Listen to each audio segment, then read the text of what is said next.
șticile semnale luminoase ca centurile. Doamna și echipajul să mulțumesc pentru compania Bel și Cristian și sperăm să vă revedem curând la bordul aviunilor noastre.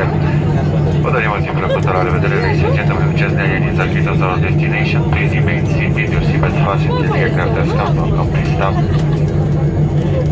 The NFS baseline has been switched off on behalf of the captain. It's would like to thank you for choosing to fly with us and we hope to see you soon on our flight.